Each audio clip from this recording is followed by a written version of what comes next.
सगळ्यांचंच लक्ष लागलंय राष्ट्रवादी काँग्रेसच्या सुनावणीकडे, कारण निवडणूक आयोगासमोर या घडीची महत्त्वाची बातमी। आता केंद्रीय निवडणूक आयोगासमोर पुढच्या काही क्षणामध्ये राष्ट्रवादी काँग्रेस पक्ष कोणाचा, चिन्ह नेमकं कोणाचं, यावर सुनावणीला सुरुवात होणार आहे। ही सुनावणी आता 1 तासानं उशिरा सुरू होणार असल्याचं कळतंय। 1 तास विलंबानं या सुनावणीला सुरुवात होईल। शरद पवार, दस्तूरखुद्द शरद पवार स्वतः या सुनावणीकरता उपस्थित राहणार आहेत। स्वप्नील जाधव आणि ज्योत्स्ना गंगणे आणि हे तीनही आपले प्रतिनिधी क्षणाक्षणाचं अपडेट तुमच्यापर्यंत सातत्यानं पोहोचवत राहणार आहे। थेट जाते मी सुरुवातीला अमोलकडे। अमोल, 2 जुलै ज्यावेळी राष्ट्रवादी काँग्रेसमध्ये ही सगळी फूट पडली आणि त्यानंतर मात्र राष्ट्रवादी काँग्रेसमध्ये 2 गट निर्माण झाले। ही परिस्थिती जेव्हा होती तेव्हा मात्र असं म्हटलं जात होतं की आम्ही पक्षाची फारकत घेतलेली नाही, आम्ही राष्ट्रवादी काँग्रेसमध्येच आहोत, आमचे अध्यक्ष शरद पवारच आहेत। पण कालांतरानं अजित पवार गटाकडूनच निवडणूक आयोगात एक पत्र दाखल करण्यात आलं आणि त्यानंतर हे सगळं प्रकरण केंद्रीय निवडणूक आयोगापर्यंत पोहोचलं। आज ही सुनावणी होतीये आणि आज खरं तर आज कितपत हा प्रश्न सुद्धा उपस्थित होतोय, आजच कितपत फैसला होईल की राष्ट्रवादी खरी कोणाची, की पुन्हा यावर सुनावणी सातत्यानं होईल, नेमकं आज काय घडेल। कारण आता शरद पवार केंद्रीय निवडणूक आयोगात दाखल झालेले आहेत आणि त्यांच्यासोबत वकील अभिषेक मनु सिंघवी सुद्धा आहेत। अमोल,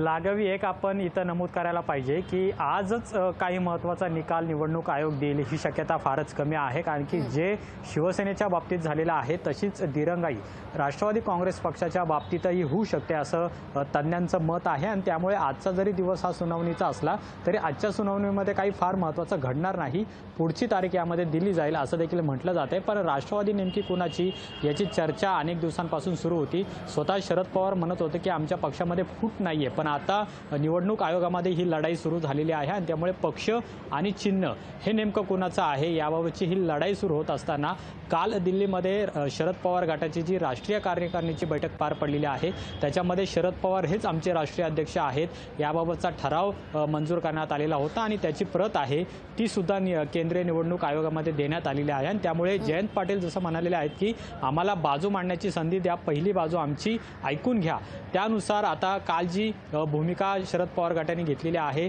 राष्ट्रीय अध्यक्ष हे शरद पवारच आहेत, त्यानुसार आजच्या सुनावणीमध्ये नेमकं काय होतं हे पाहणं महत्त्वाचं आहे। दोन्ही गटाचे जे काही म्हणणं आहे ते निवडणूक आयोगाकडे मांडलं जाईल, पण आज तुर्तास काही महत्त्वाची घडामोड घडेल याची शक्यता फार कमी आहे, कारण की जे शिवसेनेच्या बाबतीत घडलं की तारीख पे तारीख अशा ज्या चर्चा आपल्याला ऐकायला मिळालेल्या होत्या अगदी तशीच चर्चा राष्ट्रवादी काँग्रेसच्या बाबतीतही घडू शकते आणि हे सगळं प्रकरण आहे ते कधी निकाली निघतं हे देखील पाहणं महत्त्वाचं असणार आहे। निश्चितच अमोल, तारीख पे तारीख मिळते की लवकरात लवकर निकाल दिला जातो, सुनावणी कशी होते ते पाहावं लागणार आहे, त्याचे अपडेट सुद्धा आपण घेत आहोत आणि आपल्या प्रतिनिधी ज्योत्स्ना गंगणे या आपल्यासोबत जोडल्या गेल्या आहेत, त्यांच्याकडे जाऊया। ज्योत्स्ना, काय सांगाल?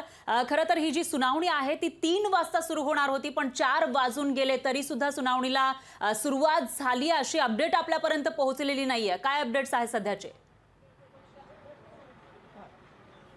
सध्या आपल्यापर्यंत जी अपडेट पोहोचलेली आहे की स्वतः राष्ट्रवादीचे सध्याचे असलेले अध्यक्ष शरद पवार आणि त्याचबरोबर त्यांचे वकील अभिषेक मनु सिंघवी आणि त्याचबरोबर राष्ट्रवादीचे शरद पवार गटाचे आमदार जितेंद्र आव्हाड आणि खासदार वंदना चव्हाण जे आहेत ते निवडणूक आयोगाकडे पोहोचलेले आहेत। सोबत जर शरद पवार यांची बाजू म्हणायला गेलं तर शरद पवार यांच्या बाजूने 8 ते 9 हजार शपथपत्र जे आहेत ते निवडणूक आयोगामध्ये दाखल करण्यात असल्याची माहिती जी आहे ती मिळालेली आहे। दुसरीकडे अजित पवार गट जो आहे तो असा दावा करतो की एकूणच राष्ट्रवादीचे जे 53 आमदार आहेत विधानसभेचे, त्या 53 पैकी 43 आमदार अजित पवार गटाकडे आहेत, त्याचबरोबर नागालँडचे 7 आमदार सुद्धा अजित पवार गटाकडे आहे। या व्यतिरिक्त विधान परिषदेचे 9 आमदारांपैकी 6 आमदार जे आहेत ते अजित पवार गटाकडे आहे आणि खासदारांपैकी सुद्धा 2 खासदार म्हणजे राज्यसभा आणि लोकसभा मिळून 2 खासदार जे आहेत ते दोन्ही खासदार जे आहेत ते अजित पवार गटाकडे आहे असा दावा अजित पवार गट करत आहेत। तर दुसरीकडे शरद पवार यांनी निवडणूक आयोगावरती विश्वास न दाखवता निवडणूक आयोगाची सुनावणी होण्यापूर्वीच जे आहे ते सुप्रीम कोर्टामध्ये या संदर्भात धाव घेतलेली आहे आणि सुप्रीम कोर्टामध्ये राहुल नार्वेकर म्हणण्यापेक्षा आपण म्हणू की अध्यक्ष जे आहेत विधानसभेचे ते त्यांच्या कामामध्ये दिरंगाई दाखवत आहेत। त्यांनी आमदार अपात्रतेचा निर्णय अद्याप घेतलेला नाहीये। अशी याचिका जी आहे ती शरद पवार गटाकडनं सुप्रीम कोर्टात दाखल झालेली आहे। त्यामुळे कुठेतरी शरद पवार गट जो आहे तो निवडणूक आयोगाच्या सुनावणी किंवा त्यांच्या निर्णयाच्या पहिले जे आहे ते सुप्रीम कोर्टात पोहोचलेला आहे। आणि विधानसभेचे अध्यक्ष राहुल नार्वेकर यांनी म्हणजे 2 जुलैला ज्या वेळेस अजित पवार गटाने शपथ घेतली, सत्तेमध्ये सामील झाले, त्याच्यानंतर आपल्याला माहिती आहे फरा की तत्काळ जे आहे शरद पवार गटाकडून 9 जणांच्या आमदार अपात्रतेची जी आहे ती एक यादी विधानसभा अध्यक्ष राहुल नार्वेकर यांच्याकडे पाठवण्यात आली होती। रात्री जवळपास 12-12:15 वाजता सुप्रिया सुळे, जयंत पाटील आणि जितेंद्र आव्हाड यांनी प्रेस कॉन्फरन्स घेतली होती आणि त्याच्यामध्ये लेखी नावं ज्याच्यामध्ये निश्चित ज्योत्स्ना, आणि खरं तर त्याच दिवसानंतर या सगळ्या घडामोडींना वेग आल्याचा पाहायला मिळत आहे। तुर्तास धन्यवाद तुम्ही दिलेल्या एकूण सविस्तर माहिती करता। ज्योत्स्ना, तुमच्याकडून सातत्यानं या सगळ्या संदर्भात अपडेट घेत राहू।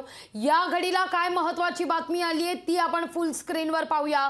राष्ट्रवादी काँग्रेसच्या या सगळ्या सुनावणी संदर्भात आता क्षणाक्षणाचा अपडेट समोर येत आहे। शरद पवार निवडणूक आयोगाच्या कार्यालयात दाखल झालेले आहेत। ही दृश्य सुद्धा आपण काही वेळापूर्वी पाहिलेली आहे। शरद पवार निवडणूक आयोगाच्या कार्यालयात पोहोचलेले आहेत आणि त्यावेळी शरद पवार यांच्या समवेत वकील अभिषेक मनु सिंघवी सुद्धा दिसत आहेत। तर वंदना चव्हाण, खासदार वंदना चव्हाण सुद्धा त्या ठिकाणी उपस्थित असल्याची ही दृश्य आपण पाहतोय।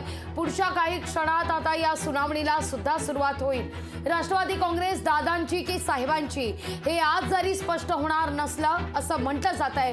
आज काही या सगळ्या संदर्भात निकाल लागणार नाहीये, पण या सगळ्या प्रोसेसला मात्र सुरुवात झाली आहे फरा असं म्हटलं तर काही चुकीचं ठरणार नाहीये। कारण जसा तिढा, जसा पेच प्रसंग, घटनापेच आपण म्हणूया शिवसेनेमध्ये निर्माण झालेला होता काही महिन्यांपूर्वी, नेमकी तीच परिस्थिती आज राष्ट्रवादी काँग्रेसमध्ये सुद्धा निर्माण झाल्याचं पाहायला मिळत आहे। पुढच्या काही वेळातच आता या सुनावणीला सुरुवात होतीये। निश्चितच लागवी कोणत्याही राज्यामध्ये कदाचित असं घडलं नसावं जे काही महाराष्ट्राच्या राजकीय पटलावर घडलेलं आहे आणि त्यामुळं या ज्या घडामोडी आहेत त्यांच्याकडे सगळ्यांचं लक्ष लागल्याचं पाहायला मिळते आणि आता स्वतः शरद पवार हे या ठिकाणी पोहोचल्याचं दिसून येते। आपण आजवरचा सगळा घटनाक्रम पाहूया, तो सुद्धा जाणून घेऊया फरा नेमकं काय काय घडलेलं होतं। 2 जुलैला ज्यावेळी राष्ट्रवादी काँग्रेसमध्ये फूट पडली त्यावेळी मात्र असं म्हटलं जात होतं अजित पवार गटाकडून की आम्ही राष्ट्रवादी काँग्रेस आहोत, आमचाच पक्ष खरा, आमचे अध्यक्ष शरद पवारच आहेत। पण या सगळ्याला शरद पवार गटाकडून आक्षेप घेण्यात आला। अगदी काल परवापर्यंत शरद पवार गटाकडून म्हटलं जात होतं की राष्ट्रवादीत फूट पडलेली नाही, राष्ट्रवादीतला एक गट त्यांनी वेगळी वाट चोखलेली आहे त्यामुळे तो एक गट बाहेर पडलेला आहे असं शरद पवार गटाकडून म्हटलं जात होतं। पण त्याच दरम्यानच्या काळामध्ये मात्र 30 जूनला अजित पवार यांच्या गटानं पक्षाध्यक्ष पदावर दावा करणारं पत्र निवडणूक आयोगात दिलं आणि त्यानंतर मात्र या सगळ्या संदर्भात सुरुवात झाली। आपण स्वप्नील जाधवकडे जाऊया, आपले प्रतिनिधी आहेत स्वप्नील जाधव यांच्याकडे। स्वप्नील, या सगळ्यामध्ये निवडणूक आयोगानं दोन्ही गटाला आपापली बाजू मांडण्याच्या दृष्टीनं कागदपत्र सादर करण्यास सांगितलेलं होतं। दोन्ही गटाकडून कागदपत्र सादर करण्यात आली, पण सगळ्यात महत्त्वाचं अजित पवार गटाकडून जी कागदपत्र सादर करण्यात आली आहेत त्यात एक बाब विशेषत्वानं नमूद केली जाते आणि सर्वत्र हा मुद्दा उपस्थित केला जातोय। अजित पवार गटाकडून सांगण्यात आलंय की आमच्याकडे बहुसंख्य आमदार आहेत, पण तो आकडा किती हे त्यात स्पष्ट करण्यात आलेला नाहीये, त्यामुळे तोही मुद्दा उपस्थित आहे। स्वप्नील, लागवी आपण जर पाहिलं तर ज्याप्रमाणे गेल्या वर्षी आपण शिवसेना कोणाची असा विषय चालला होता आणि या संदर्भातील सुनावणी चालली होती तोच आता प्रकार या ठिकाणी आहे आणि तसाच पेच आहे। मग आता शिंदेसोबत किती आमदार होते ते तेव्हा निश्चित होतं, तो आकडा समोर आला होता, मात्र आता अजितदादा यांना नक्की किती आमदारांनी पाठिंबा दिला हे अद्याप निश्चित झालं नाही। अजितदादांनी जरी 43-40चा आकडा सांगितला असेल तरी तो प्रत्यक्षात अजूनही तो गाठता आला नाही असं म्हटलं वावगं ठरणार नाही, कारण तशी संख्या ही अद्याप अधिकृत आलेली नाही आहे। त्यामुळे कुठेतरी त्यांच्याकडे किती आमदार आहेत हे अद्यापही शरद पवार गटाला सुद्धा माहिती नसावं, कारण त्यांच्यामध्ये काही आमदार आहेत जे त्यांना पाठिंबा देणारे आहेत। त्यामुळे नक्की अजित पवारांसोबतचे आमदार किती हे पहिलं अजित पवार यांनी स्पष्ट करावं अशा सुद्धा शरद पवार गटाची एक मागणी आहे। आणि खरं तर ही न्यायालयामध्ये जेव्हा हे धाव घेण्यात आलेली आणि आता आपण जर पाहिलं तर निवडणूक आयोगामध्ये सुद्धा धाव घेतलेली आणि अवघी सुनावणी अवघ्या काही मिनिटांमध्ये सुरू होईल। मात्र यामध्ये 8,000पेक्षा जास्त कागदपत्र, प्रतिज्ञापत्र म्हणलं तर आपण शरद पवार गटाकडून दाखल करण्यात आलेली आहेत। अजित पवार गटाने सुद्धा प्रतिज्ञापत्र दाखल करण्यात आलेत. मात्र यामध्ये नक्की त्यांची संख्या किती आहे यावरतीच ही खरं तर सुनावणी आज सुरू होईल. कारण बहुसंख्य आमदार ज्याच्या पाठीशी आपण 2/3 मेजॉरिटी आहे, हा गेल्या वर्षी पासून आपण ऐकतो. हा जो शिंदे गटाकडून आलेला